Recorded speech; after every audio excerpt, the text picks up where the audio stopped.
Ladies and gentlemen, I have a grave announcement to make. Incredible as it may seem, both the observations of science and the evidence of our eyes lead to the inescapable assumption that those strange beings who landed in the Jersey farmlands tonight are the vanguard of an invading army from the planet Mars. If you tell a lie big enough and keep repeating it, the people will eventually come to believe it. The lie can be maintained only for such a time as the state can shield the people from the political, economic, and/or military consequences of the lie. It thus becomes vitally important for the state to use all of its powers to repress dissent, for the truth is the mortal enemy of the lie, and thus by extension the truth is the greatest enemy of the state. Joseph Goebbels, Adolf Hitler's Minister of Propaganda. But what if there was some sort of outer space crisis, an alien invasion? Plan in existence since about 1917 and probably before that to create an artificial extraterrestrial threat to this earth in order to create a one-world totalitarian socialist government. One of the first documents that I found in my search was this one, the Imperial Japanese Mission 1917, a record of the reception throughout the United States of the special mission headed by Viscount Ishii. And when the Imperial Japanese Mission was in New York City, they had a dinner and some pretty famous people spoke at this dinner. One of them was John Dewey. John Dewey is the father of our failing, disastrous public education system. Here's what he said. Listen very carefully. John Dewey, professor of philosophy in Columbia University, who was the next speaker, was listened to with great intentness. He said, quote, "Someone remarked that the best way to unite all the nations on this globe would be an attack from some other planet. In the face of such an alien enemy, people would respond with a sense of their unity of interest and purpose." Unquote. The War of the Worlds was a broadcast we did based on H.G. Wells' story of the invasion of the world by the Martians. A broadcast we did on a regular series of ours of dramatizations of famous books. We did the War of the Worlds more or less as a change of pace. And I think because we were criticized a good bit by our sound effects people for dabbling in science fiction, we made a special effort to make our show as realistic as possible. That is, we reproduced all the radio effects, not only sound effects, but, well, we did on the show exactly what would have happened if the world had been invaded. That little music playing and then an announcer coming on and saying, "Excuse me, we interrupt this program to bring you an announcement from Jersey City. Jersey City has just fallen. Take you back to our studio," a little organ music, and then another interruption, and so on.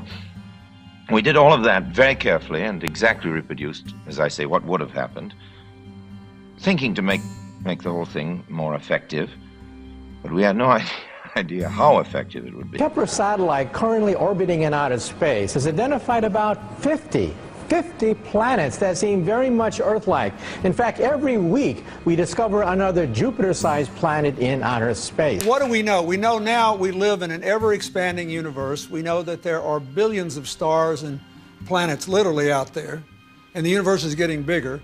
We know from our fancy telescopes that just in the last 2 years, more than 20 planets have been identified outside our solar system that seem to be far enough away from their suns and dense enough that they might be able to support some form of life. So it makes it increasingly less likely that we're alone. Oh, you're trying to give me a hint that there are aliens.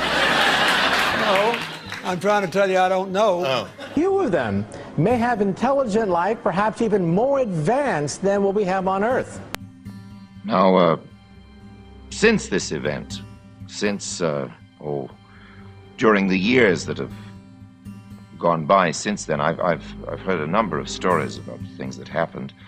Some of them may seem hard to believe, but they're all verified. You'll find them in a very scholarly book which Princeton University got out on the subject of mass hysteria. The report from Iron Mountain, the probability and desirability of permanent peace, page 66. Credibility, in fact, lies at the heart of the problem of developing a political substitute for war. This is where the space race proposals, in many ways so well suited as economic substitutes for war, fall short. The most ambitious and unrealistic space project cannot of itself generate a believable external menace. It has been hotly argued that such a menace would offer the last best hope of peace, etc., by uniting mankind against the danger of destruction by creatures from other planets or from outer space. Experiments have been proposed to test the credibility of an out-of-our-world invasion threat. And I still meet people all over the place, everywhere in the world, who've had experiences, bitter or otherwise, as a result of our little experiment in broadcasting. Physicists have actually studied the question of what happens if we do encounter a hostile advanced civilization in space. And Hollywood gets it all wrong. Hollywood assumes that the aliens are maybe 100 years more advanced than us, and if only we had a secret weapon, we can defeat the aliens. Wrong. Either the aliens don't bother with us because we're simply too primitive, or if they do invade, it'll be more like Bambi versus Godzilla. Of the creatures in the rocket cylinder at Grover's Mill, I can give you no authoritative information either as to their nature, their origin, or their purposes here on Earth. Of their destructive instrument, I might venture some conjectural explanation. For want of a better term, I shall refer to the mysterious weapon as a heat ray. It's all too evident that these creatures have scientific knowledge far in advance of our own. Think of the fact that they could be 1,000, 1,000,000 years more advanced than us. Realize that the universe is 13.7 billion years old, and so it's conceivable that they can have weapons that we can't even conceive of. And the ultimate goal is to make the Earth look very small, to present the people of the world with an external threat to this Earth, a superior race from some other planet, vastly superior to us in intellect, philosophy, and technology, in order to cause the dissolution of nation-states, the dissolution of all existing religions, and the formation of the world totalitarian socialist government. NASA's space program, successfully traveling to the moon, allowed people to think, if we can travel to the moon, maybe aliens can travel to Earth, this making it very plausible to accept the concept of alien visitors. On June 19, 2017, NASA made the following announcement.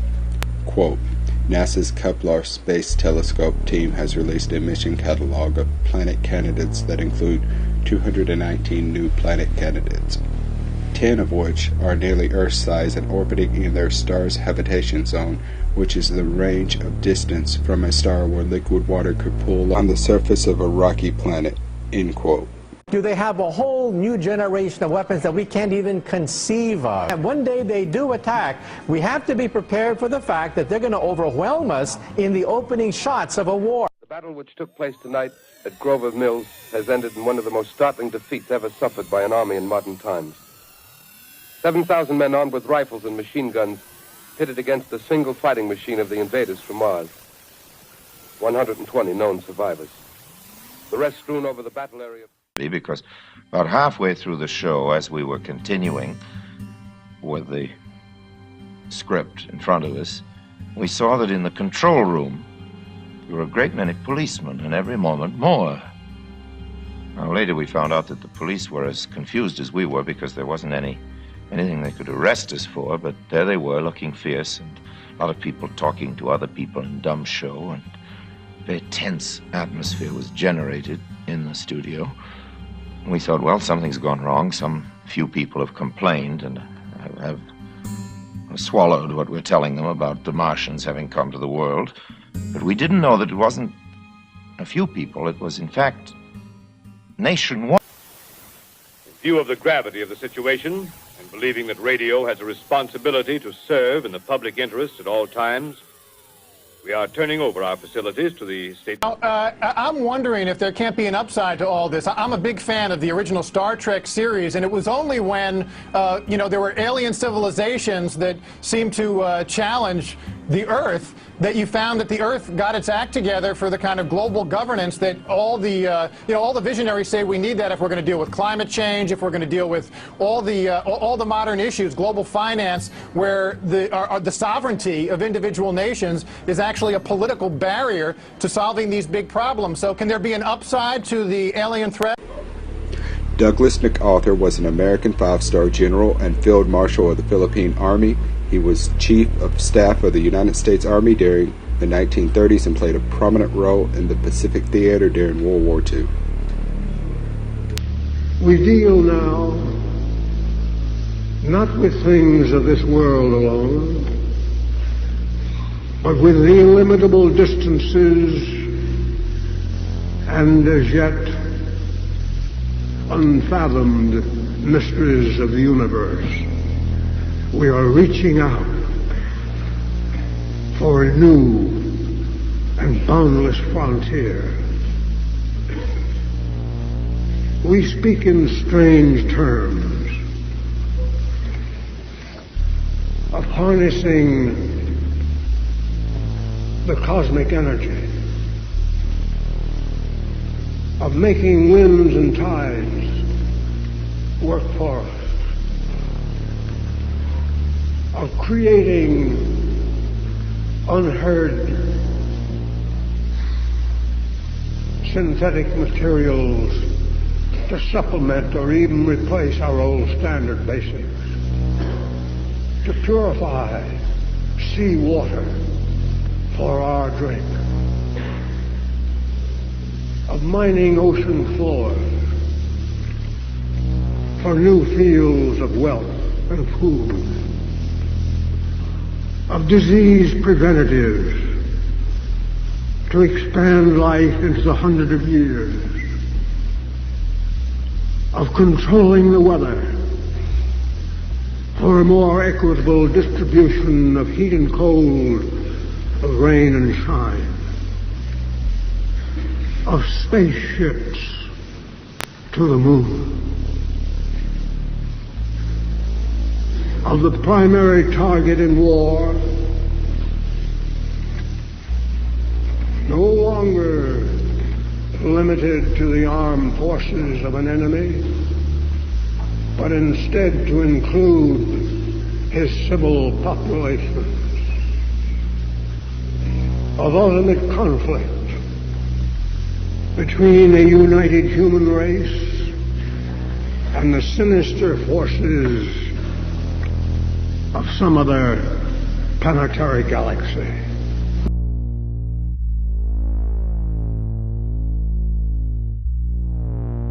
And it continues on another page. Nevertheless, an effective political substitute for war would require alternate enemies, some of which might seem equally far-fetched in the context of the current war system. It may be, for instance, that gross pollution of the environment can eventually replace the possibility of mass destruction by nuclear weapons as the principal substitute for war. Are you beginning to get the message, folks? Poisoning of the air and of the principal sources of food and water supply is already well advanced, and at first glance would seem promising in this respect. It constitutes a threat that can be dealt with only through social organization and political power. But from present indications, it will be a generation to a generation and a half before environmental pollution, however severe, will be sufficiently menacing on a global scale to offer a possible basis for a solution. However unlikely some of the possible alternate enemies we have mentioned may seem, we must emphasize that one must be found of credible quality and magnitude if a transition to peace is ever to come about without social disintegration. It is more probable, in our judgment, that such a threat will have to be invented rather than developed from unknown conditions. The Club of Rome is a global think tank that deals with a variety of issues, including the world economic system, climate change, and environmental degradation. They describe themselves as a group of world citizens sharing a common concern for the future of humanity. It consists of current and former head of state, United Nations bureaucrats, high-level politicians and government officers, diplomats, scientists, economics, and business leaders from around the globe. The first global revolution is a report by the Council of the Club of Rome. It serves as a blueprint for the 21st century, putting forward a strategy for world survival at the onset of what they called the world's first global revolution. The need for enemies seemed to be a common historical factor. Some states have striven to overcome domestic failure and internal contradictions by blaming external enemies. The ploy of finding a scapegoat is owed as mankind itself. When things become too difficult at home, divert attention to adventure abroad. Bring the divided nation together to face an outside enemy, either a real one or else an invented one for the purpose. With the disappearance of the traditional enemy, the temptation is to use religion or ethnic minorities as a scapegoat, especially those whose differences from the majority are disturbing. The United States Navy, or a great part of it, was in New York Harbor at this time, and the boys, the sailors, were all on shore leave, and they were all recalled that night for active duty. I've often felt very sorry for them, having to give up their nice holidays in order to defend America against the Martians. I've often wondered what it was that the United States Navy ever found to tell the sailors the next morning. Any man that could cause that kind of upheaval in a whole country from coast to coast has got to be great.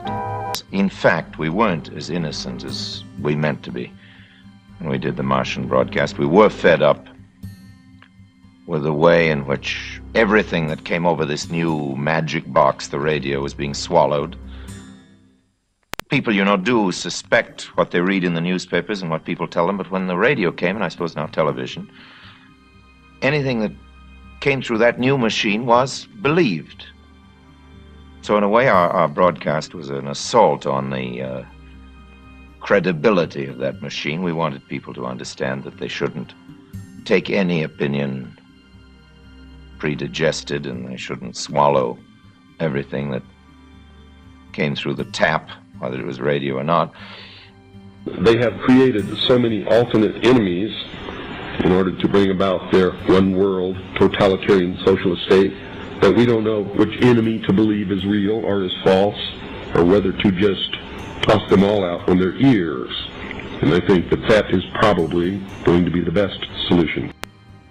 And was some, I think 4 or 5 years later, I was on the air doing a show, very polite show with a lot of people, choruses, singing, and so on. Well, that's a typical solemn Sunday broadcast on commercial sound radio in America at the time, with full choir and orchestra and everything else. And for some reason at this time, this particular Sunday that I've illustrated, we were doing a patriotic broadcast with excerpts from Walt Whitman and I don't know what else, Norman Cohen, all the rest of it, choirs humming melodically and so on. And I was in the midst of some hymn of praise to the American cornfields or something of the kind, when suddenly a gentleman darted into the radio studio, held up his hand and said, "We interrupt this broadcast to bring you an announcement.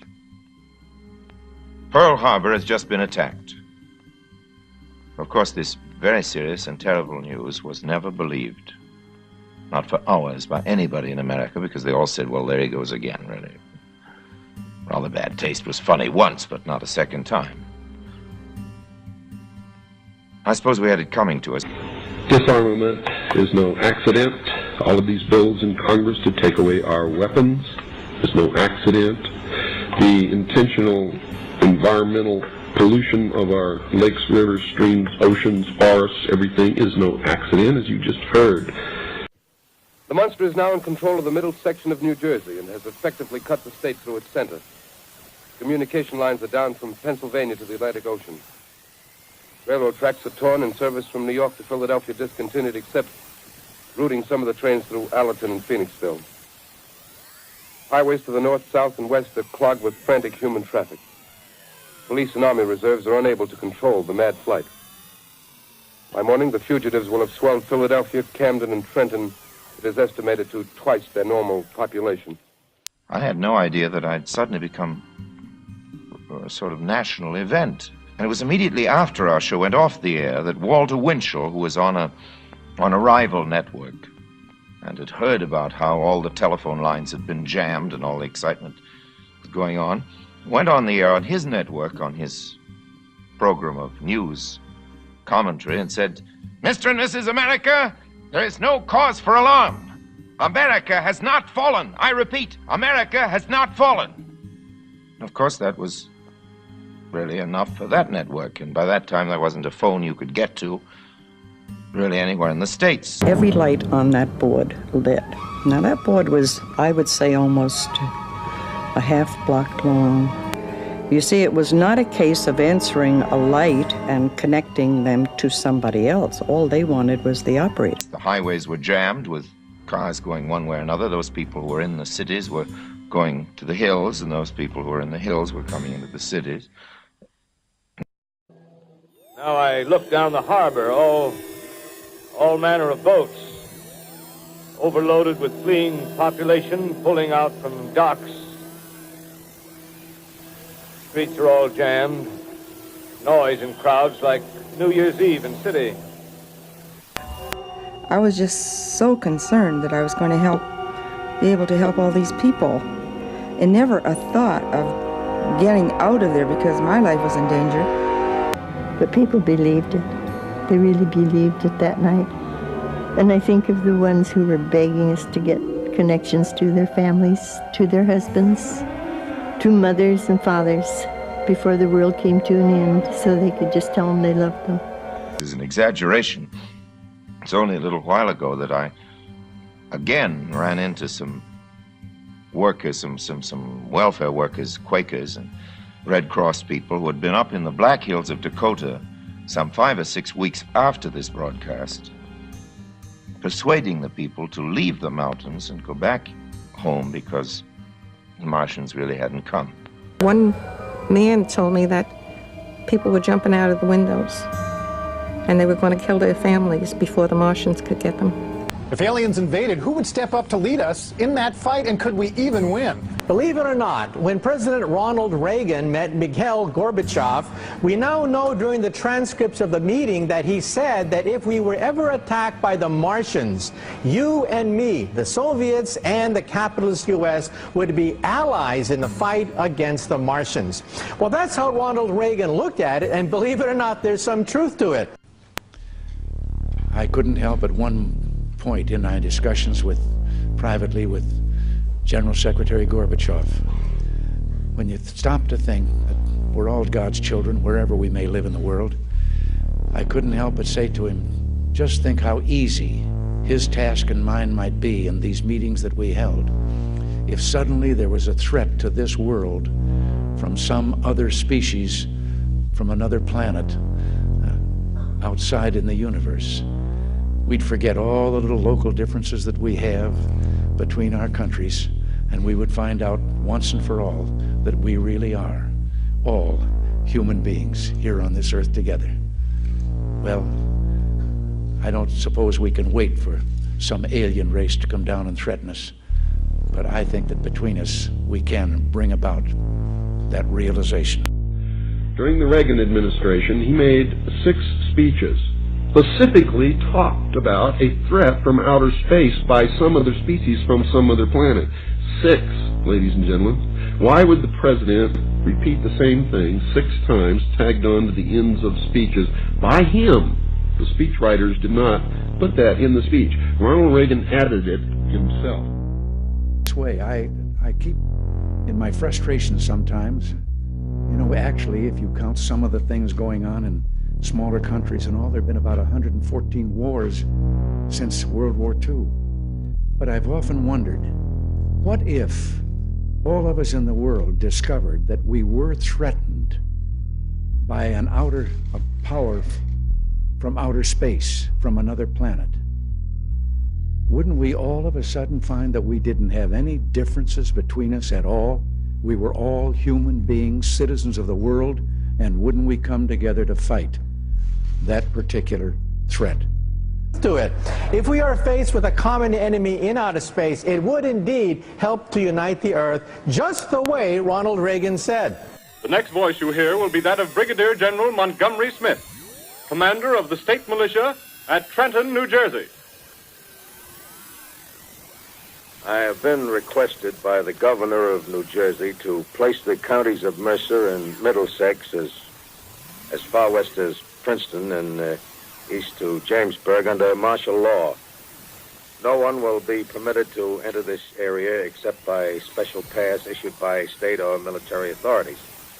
4 companies of state militia are proceeding from Trenton to Grover's Mill and will aid in the evacuation of homes within the range of military operations. Thank you. You have just been listening to General Montgomery Smith, commanding the state militia at Trenton. In our obsession with antagonisms of the moment, we often forget how much unites all the members of humanity. Perhaps we need some outside universal threat to make us recognize this common bound. I occasionally think how quickly our differences worldwide would vanish if we were facing an alien threat from outside this world. And yet, I ask you, is not an alien force already among us? What could be more alien to the universal aspirations of our peoples than war and the threat of war? This was a powerful suggestion to implant into the minds of the people of the world that there really is a threat from some other species, from some other planet to this Earth. Now, you people out there have been ignoring the UFO phenomenon for too long. It has all the earmarks of the most successful, most sophisticated mind control operation in the history of the world, and you are ignoring it. What better way to implement a plan to bring about a one-world government than to create the possibility in the minds of the people of the world that we are being threatened from some other species, from some other planet, and do it in a way that if anybody questions it or challenged it or wants to talk about it publicly, that they are ridiculed. First, I had people go look at the records on Area 51 to make sure there was no alien down there. And people thought that because everybody who works there has to stop about an hour away and put on special clothing and then drive in and out. And that's because a lot of our stealth technology is made there. We know that now, but there are no aliens there. Document entitled Operation Majority, and it was not the entire paperwork involving this operation, but was merely a synopsis of the operation and projects contained under it. One of these projects was called Project Red Light. The purpose, according to this document, was to back-engineer captured extraterrestrial technology for adaptation into the United States space program. What if Roswell was government technology and aliens are used as a cover and or a distraction for the masses from the government's true intentions and make the masses look the wrong way? What if Roswell was technology that was retrieved from Operation Paperclip? Is Area 51 where Operation Paperclip was reverse engineering Nazi technology? Can it be? Aliens are also used as a cover for Nazis and Operation Paperclip? The primary purpose for Operation Paperclip was for the U.S. to gain a military advantage in the Cold War and later space race between the U.S. and Soviet Union. Operation Paperclip was a secret United States Joint Intelligence Objectives Agency program in which more than 1,600 German scientists, engineers, and technicians, many of whom were formerly registered members of the Nazi Party, and some whom had leadership roles in the Nazi Party. They were recruited and brought to the United States for government employment from post-Nazi Germany after World War II. Now, I have since come to believe that the extraterrestrial portion of all of this is nonsense, but that the technology is real. I believe that many of us were shown these documents over the years so that later we would talk about it. I mean, how can you keep the existence of extraterrestrials, if they were real, a secret? And how could anyone keep quiet knowing that they had seen documentation, official government documents, labeled top secret, that expressed that these extraterrestrials were real and had visited this Earth? If we were visited someday, I wouldn't be surprised. I just hope that it's not like Independence Day. Yeah, right. That it's a conflict. All the bombardment of the public with movies about flying saucers in the 50s, right after the United Nations Treaty was signed and the UN Participation Act was pushed through Congress, and all of the incidents since that have convinced the majority of the American people that flying saucers are real and extraterrestrials exist, and that flying saucers are from an extraterrestrial origin. This is being promulgated in many ways, by television commercials, in the movies, in the newspapers, by creating incidents either real or imagined. I believe, because of my research and because of the extensive documentation that I've found and that is in my book, that this whole scenario has been created to give us an artificial alien threat from outer space. Our board lit up when they announced that the Martians were coming across the George Washington Bridge. And that's when the excitement started.